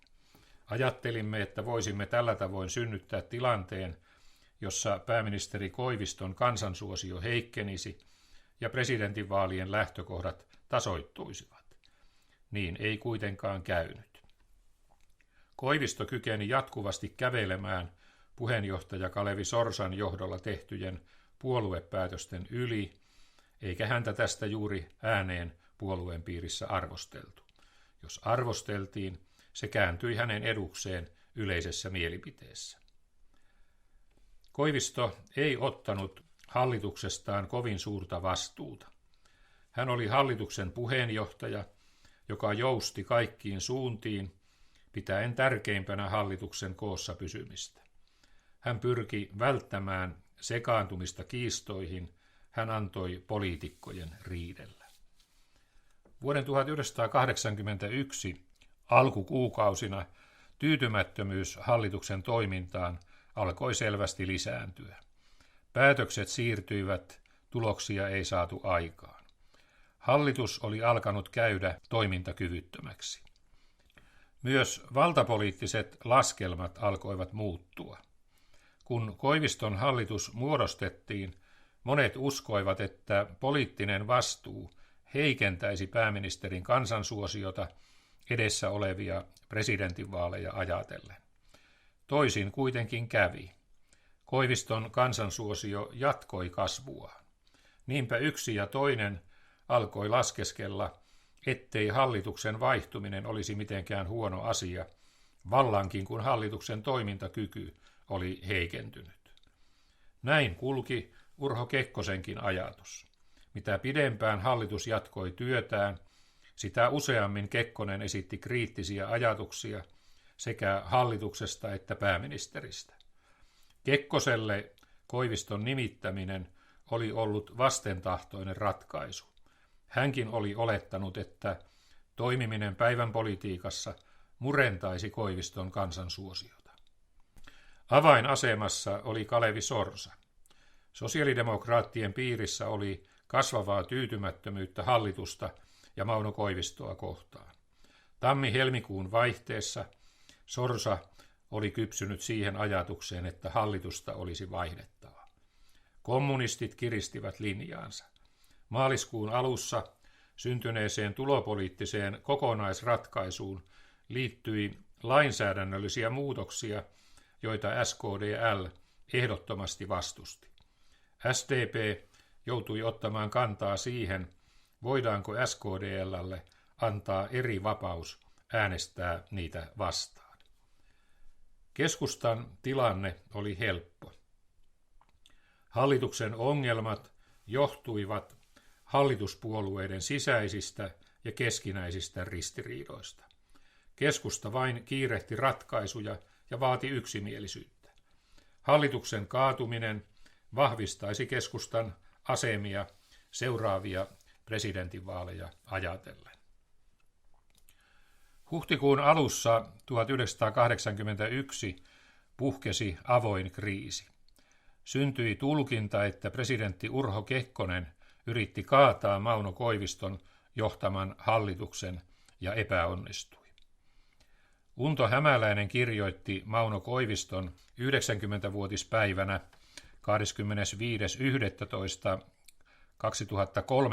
25.11.2013 ilmestyneeseen Helsingin Sanomien numeroon laajan erikoisliitteen otsikolla Näin Kekkonen kaatuu. Juttu rakentui Neuvostoliiton suurlähetystön maanantaina 6.4.1981 järjestämän YYA-vastaanoton ympärille. Se perustui jo yli 30 vuotta vallalla olleeseen yleiseen tulkintaan tuon ajan tapahtumista. Hämäläinen kertoo, että edellisen viikon lopulla presidentti Urho Kekkonen oli kiirehtinyt eräiden lakiesitysten saamista presidentin esittelyyn. Koivisto oli antanut vastaanottopäivänä lausunnon, että hänen hallituksessa jatkaa niin kauan kuin sillä on tukenaan eduskunnan luottamus. Tämän Hämäläinen toteaa merkinneen sitä, että Koivisto uhmasi presidentti Urho Kekkosen tahtoa. Perjantaina Kekkonen oli tavannut myös Suomen kommunistisen puolueen puheenjohtajan Arne Saarisen, joka oli Hämäläisen mukaan kertonut Tamminiemen portilla päivystäville toimittajille, että presidentti haluaa vaihtaa hallitusta ja varsinkin pääministeriä. Hämäläinen kirjoittaa, että Saarisen esiintymisen jälkeen koko Suomen kansa arvasi, että lakikahakassa olikin kysymys presidenttipelistä, eli demareiden ja keskustapuolueen kamppailusta, kenestä tulisi presidentti Kekkosen jälkeen. Hämäläinen kiteytti: keskusta ja Kekkonen haluavat kaataa hallituksen, jotta Koivisto menettäisi pääministerin paikkansa ja samalla hänen osakkeensa heikkenisivät presidenttipelissä. Hämäläinen kirjoitti, että seuraavan viikonlopun aikana johtavat poliitikot ja tiedotusvälineet muistuttivat siitä vanhasta säännöstä, että hallitus ja pääministeri pyytävät eroa, jos presidentti ja pääministeri joutuvat vastatusten. Hämäläinen kirjoitti, jopa Kalevi Sorsa sanoo, että hallitus vaihtuu. Hämäläinen kertoo Koiviston päättäneen viikonlopun aikana, että sittenkin taistelisi paikastaan. Koivisto oli kysynyt vaimoltaan, oliko tämä sotilaan vaimo ja valmis seuraamaan miestään myös tappioon asti. Vastaus oli ollut kyllä. Television maanantai-illan uutisissa Mauno Koivisto oli Hannu Lehtilän haastattelussa tulkinnut hallituskysymyksen presidenttipeliksi. Lehtilä kysyi, pelataanko tässä nyt presidenttipeliä? Niin minulle on kerrottu, Koivisto vastasi. Hämäläinen kuvailee Koiviston vastatessaan hymyilleen vinosti. Helsingin Sanomat oli julkaissut seuraavana aamuna uutisjutun, jossa poliittinen asetelma pelkistettiin Koiviston ja Kekkosen väliseksi valtataisteluksi. Hämäläinen kirjoittaa artikkelissaan, että pääotsikko oli paljon puhuva. Sitaatit, Koivisto antoi takaisin Kekkoselle. Tämä tulkinta sopi Koivistolle. Mielikuva Kekkosen haastamisesta toi kukkia ja kansansuosiota. Koivisto ei kuitenkaan ollut sanonut mitään Kekkosta vastaan. Hän oli vain ilmoittanut pyrkivänsä pitämään hallituksen koossa ja tulkinnut hallitusasetelman presidenttipeliksi. Presidenttipelistä oli todellakin kysymys, mutta kaikkein kovinta peliä käytiin sosiaalidemokraattien kesken. Keskustan tohtorit eivät uhanneet Mauno Koiviston kuningastietä. Ahti Karjalainen oli jo nujerrettu ja Karjalainen oli häviämässä ehdokaskilvan Johannes Virolaiselle. Virolainen taas sai tukea vain omiltaan. Koiviston presidenttipelin ainoa uhka oli oman puolueen puheenjohtaja, joka kamppaili Koiviston kanssa presidenttiehdokkuudesta. Unto Hämäläinen mainitsee jutussaan Kalevi Sorsan ennakoineen hallituksen vaihtuvan. Tällä hän ilmeisesti viittasi Uudessa Suomessa 5.4. julkaistuun Sorsan haastatteluun. Hämäläinen ei kuitenkaan kerro ollenkaan hänen pyrkimyksistään kaataa Koiviston hallitus. Sorsan toiminnasta Koiviston hallituksen kaatamiseksi on runsaasti dokumentoitua tietoa, jonka useimmat historian tutkijat ja tulkitsijat ovat Hämäläisen tapaan tyystin sivuuttaneet. On ylläpidetty mielikuvaa, että Kekkonen ja keskusta kaatoivat Koivistoa. Näiden mielikuvien rakenteluun on liittynyt sekin, että Kalevi Sorsan on todisteltu ryhtyneen jo varhaisessa vaiheessa tukemaan Koiviston presidenttiehdokkuutta. Lasse Lehtinen muistuttaa väitöskirjassaan, että Sorsa oli syksyllä 1980 esittänyt Koiviston asettamista SDP:n ehdokkaaksi. Juuri syksyn kunnallisvaalien alla SDP:n työvaliokunta oli Sorsan johdolla päättänyt sitaateissa uudistaa Koiviston ehdokkuuden ja kertoa samalla, että Sorsa oli jo 1,5 vuotta aikaisemmin Turun Sanomissa nostanut Koiviston esiin. Lainaus päättyi.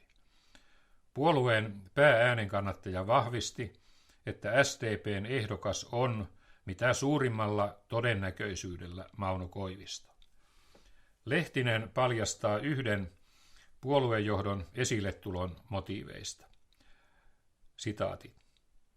Laskettiin, että Koiviston nimi antaa SDP:lle kunnallisvaaleissa muutaman lisäprosentin, ja näin myös kävi. Sitaatti päättyi.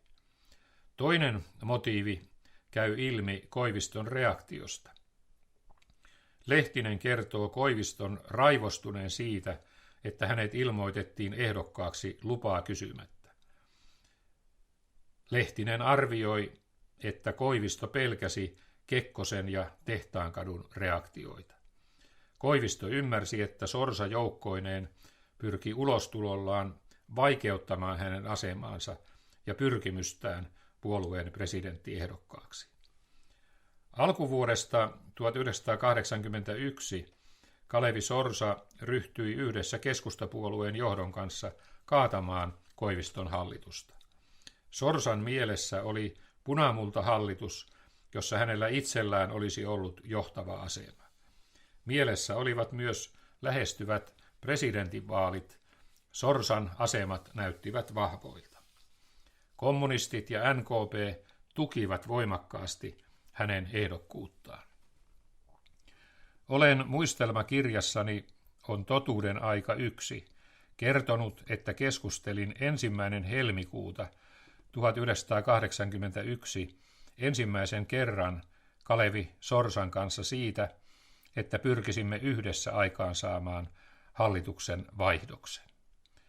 Urho Kekkosen päiväkirjassa on helmikuun 17. päivän kohdalla Sorsan rooliin liittyvä merkintä. Sitaatti. Sorsa luonani, Koiviston lumous on mennyt, Sorsa sitä mieltä, että Koivisto on menettänyt jo paljon myötätunnostaan. Koivisto saatava eroamaan pääministerin virasta. Sorsa samaa mieltä, joko ero heti tai ensi syksynä. Lainaus päättyi. Maaliskuun alussa SDP:n puolueneuvosto päätti, että, sitaatti, Koiviston on palautettava luottamus hallituksen sisälle, ja jos se ei onnistu, sosiaalidemokraatit tekevät johtopäätökset yhteistyöstä. Lainaus päättyi. Tähän puoluetoimikunnassa myöhemmin vedottiin. Maaliskuun 19. päivän kohdalla Urho Kekkosen päiväkirjassa on merkintä Sorsan antamasta selostuksesta SDP:n eduskuntaryhmän kokouksesta. Mukana on Kekkosen kommentti. Sitaatti. SD on lujalla päällä. Jos hallitus hajaantuu, virkamieshallitus. Rekola pääministeriksi. Jos hallitus ei hajaannu maalis-huhtikuussa, se siirtyy syksyyn. Mutta asiathan ovat ennallaan. Lainaus päättyi. Muistelmateoksessani julkaisin otteen Urho Kekkoselle lähettämästäni kirjeestä, jossa selostin tapaamistani Sorsan kanssa 24.3. Lainaus. Tapasin juuri Sorsan. Molempien tilannearvio on entinen. Sorsa epäili Koiviston pyrkivän pilkkomaan esillä olevat ongelmat, jolloin hän voittaisi aikaa. Sovimme siitä, että pyrimme pitämään paketin koossa. Sorsa harkitsee myös vähimmäiseläkekysymyksen kytkemistä neuvottelukysymyksiin. Lainaus päättyi. Käännekohdaksi SDP:n sisäisessä valtataistelussa muodostui 2.4. pidetty puoluetoimikunnan kokous. Siellä päätettiin, että kaikkien hallitusryhmien tuli hyväksyä 9.3. allekirjoitettu tulopoliittinen kokonaisratkaisu ja siihen liittyvä sosiaalietuuksien verollepano yksimielisesti. Tämän Koivistokin ilmoitti hyväksyvänsä. Urho Kekkonen on merkinnyt torstaina 2.4. päiväkirjaansa, että Sorsa oli kertonut SDP:n puoluetoimikunnan olevan yksimielisesti puolueneuvostossa päätetyllä kannalla. Eino Uusitalo oli soittanut hänelle iltapäivällä ja kertonut, että keskustapuolueen ryhmä oli yksimielinen. Sitaateissa jyrkät päätöslauselmat. Seuraavan päivän kohdalla päiväkirjassa on lauantain 4.4. lehtileike, jossa kerrotaan presidentti Kekkosen kiirehtineen hallitusta keskeneräisten asioiden käsittelyssä. SDP:n puoluesihteerin Ulf Sundqvistin kerrotaan vakuuttaneen SDP:n pitävän tiukasti kiinni siitä, että tulopoliittinen kokonaisratkaisu on hyväksyttävä hallituksessa yksimielisesti. Jos SKDL äänestää vastaan, se jää hallituksen ulkopuolelle. Leikkeessä kerrotaan myös puheenjohtaja Arne Saarisen käyneen Tamminiemessä ja todenneen sieltä palattuaan, että presidentti oli ollut hänen kanssaan yhtä mieltä siitä, että Koiviston hallituksen tie oli kuljettu loppuun. Tähän kohtaan leikkeessä Kekkonen oli piirtänyt 2 kysymysmerkkiä. Ilmeisesti hän ihmetteli tulkintaa, jonka Saarinen oli heidän keskustelustaan julkisuuteen antanut. Mauno Koivisto oli aikaisemmin sanonut presidentti Kekkoselle aikovansa jättää hallituksensa eronpyynnön 15.4.1981. Puoluetoimikunnan kokouksen jälkeen hän ilmoitti jättävänsä eronpyynnön jo 3. huhtikuuta. Niin ei kuitenkaan tapahtunut. Saarisen antamat lausunnot näyttävät johtaneen aikalisään. Uusi Suomi julkaisi sunnuntaina 5.4.1981 Kalevi Sorsan haastattelun, joka oli tehty jo edellisenä maanantaina. Siinä Sorsa ennakoi selvin sanoin hallituksen kaatumista ja uuden punamultahallituksen muodostamista. Tarkistettuaan jutun loppuviikosta Sorsa pysyi kannallaan. Jutun tehnyt Tuomas Keskinen kirjoitti.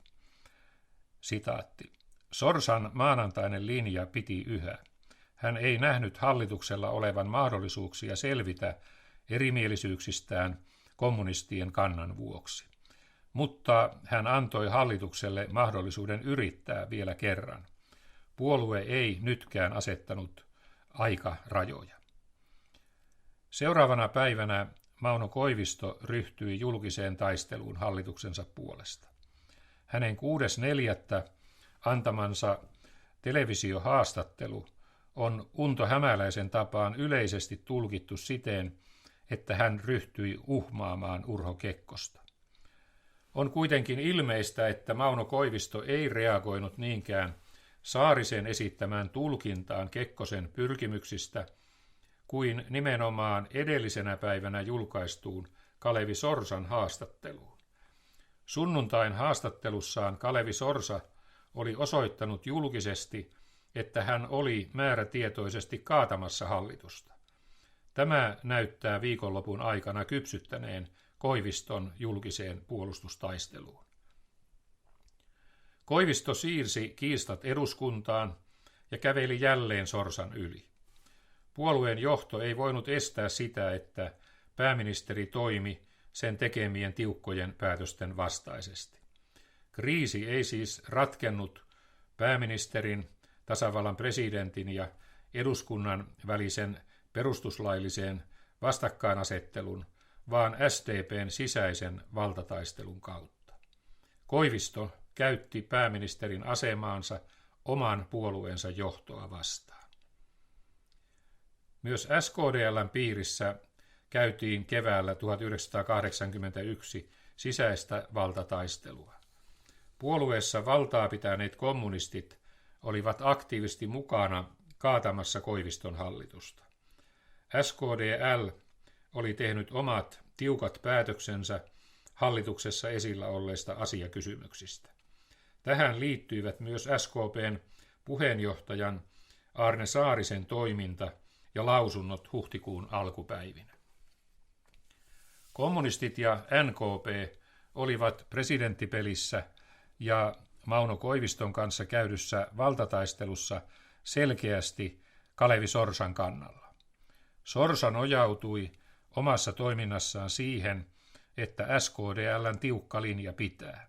Siksi hän ennakoi 5.4. julkaistussa haastattelussa hallituksen kaatuvan.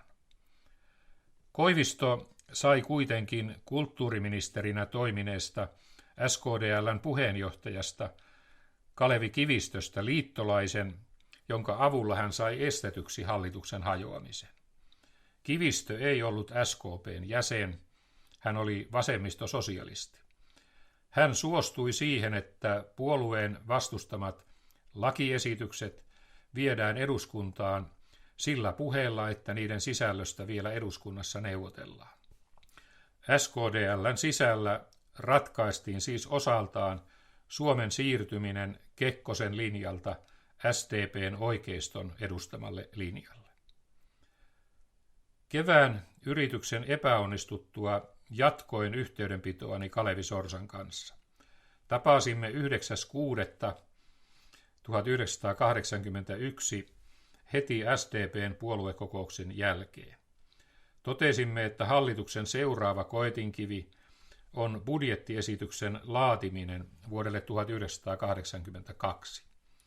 Hallituksen kaatamista yritettiin vielä syksyn budjettiriihen yhteydessä. SKDL löi kommunistien johdolla jo alkukesästä lukkoon kovat budjettitavoitteet. Keskusta piti tiukasti kiinni omasta linjastaan. Tapasin Kalevi Sorsan sunnuntaina 6. syyskuuta. Hän oli edelleen mukana hankkeessa hallituksen kaatamiseksi. Totesimme molemmat, että presidentin terveydentila saattaa aiheuttaa vaikeuksia suunnitelmamme toteutumiselle. Hallitus olisi hajonnut budjettikiistoihin, mutta tämä yritys raukesi, kun Kekkonen joutui sairaslomalle ja lopulta eroamaan. Vuoden 1981 tapahtumista syntyi se Unto Hämäläisenkin edelleen ylläpitämä tulkinta, että Urho Kekkonen yritti kaataa Koiviston hallituksen ja kärsi tappion. Tasavallan presidenttinä hän kuitenkin toimi virkavelvollisuuksiensa mukaisesti, kun hallitus oli puolueiden välisten kiistojen vuoksi menettänyt toimintakykynsä, sen oli erottava ja jätettävä paikkansa. Presidentti ryhtyi kiirehtimään vireillä olleiden asioiden ratkaisemista. Ellei hallitus tähän kykenisi, sen olisi jätettävä paikkansa. Tosiasiassa kysymys oli siis puolueiden välisistä ja niiden sisäisistä kiistoista ja valtataistelusta.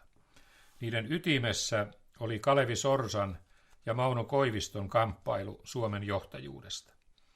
Koivisto käänsi sen julkisuudessa valtioelinten väliseksi kiistaksi ja vastakkainasetteluksi Kekkosen kanssa.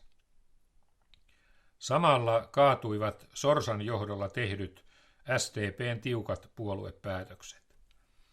Mauno Koivistolla oli varasuunnitelma. Jos Kalevi Sorsa olisi onnistunut kaatamaan hänen johtamansa hallituksen, Koivisto olisi jättänyt Suomen Pankin, asettunut kansanedustajaehdokkaaksi ja ryhtynyt taistelemaan Sorsan kanssa SDP:n johtajuudesta. Puolueen sisäinen linjariita olisi ratkennut siellä, missä olisi pitänytkin, puolueen sisäisessä päätöksenteossa. Urho Kekkonen koki hyvin raskaasti sen, että hänestä tehtiin julkisuudessa kevään näytelmän konna. Hän ei voinut mitenkään puolustautua. Lasse Lehtinen kertoo Kekkosen sanoneen pojalleen Matille, Koivistohan se tässä vasta pelasikin. Kevään kokemukset nopeuttivat presidentin voimien ehtymistä. Juhani Suomi kertoo Urho Kekkosen päiväkirjaan kirjoittamassaan taustoituksessa, että Kekkonen koki Koiviston käyttäneen häntä tietoisesti hyväkseen, pönkittääkseen omaa asemaansa. Juhani Suomi kirjoittaa, jo huhtikuun jälkipuolella hän ilmoitti lääkärilleen päättäneensä jättää presidentin tehtävät syyskuussa. Suomi kirjoittaa kevään 1981 tapahtumista, että, lainaan, syntyi kuva valtataistelusta, jossa vastakkain olivat vanha itsevaltainen presidentti ja parlamentarismin periaatteisiin tukeutuva pääministeri. Kukaan ei enää muistanut, että kiistassa oli ollut kysymys nimenomaan pääministerin ja hänen oman puolueensa välisestä vastakohtaisuudesta. Eikä SDP:n johto voinut kuvaa enää myöhemmin oikaista, koska se ei voinut olla tukematta julkisuudessa parlamentarismin esitaistelijaksi leimautunutta Koivistoa. Lainaus päättyy. Sosiaalidemokraatit olivat Kalevi Sorsan johdolla houkutelleet Urho Kekkosen ehdolle vuoden 1978 presidentinvaaleihin. Tämä kausi päättyi kriisiin, jossa Mauno Koivisto kaatoi SDP:n sisäisen valtataistelun presidentin päällä. Mauno Koivisto kävi vaaleihin ylivoimaisena ennakkosuosikkina. Koivisto sai 144 valitsijamiestä, Harri Holkeri 58 ja Johannes Virolainen 53. Koivisto valittiin ensimmäisellä kierroksella, kun enemmistö Kalevi Kivistön valitsijamiehistä ja SMP:n ainoa sinetöivät hänen valintansa. Mauno Koivisto asettui asumaan presidentin linnaan. Tamminiemestä tuli Urho Kekkosen sairaskoti, jossa Kekkosta hoidettiin kuolemaansa 31. elokuuta 1986 saakka. Urho Kekkosen hautajaisista tuli vaikuttava surujuhla, johon Suomen kansa otti sydämestään osaa. Vanhoja kaunoja ei kuitenkaan ollut unohdettu. Kekkosen poistuttua näyttämöltä niitä oli purettu ja purettiin niihin, jotka pyrkivät jatkamaan hänen poliittista linjaansa ja hänen edustamiaan poliittisia perinteitä.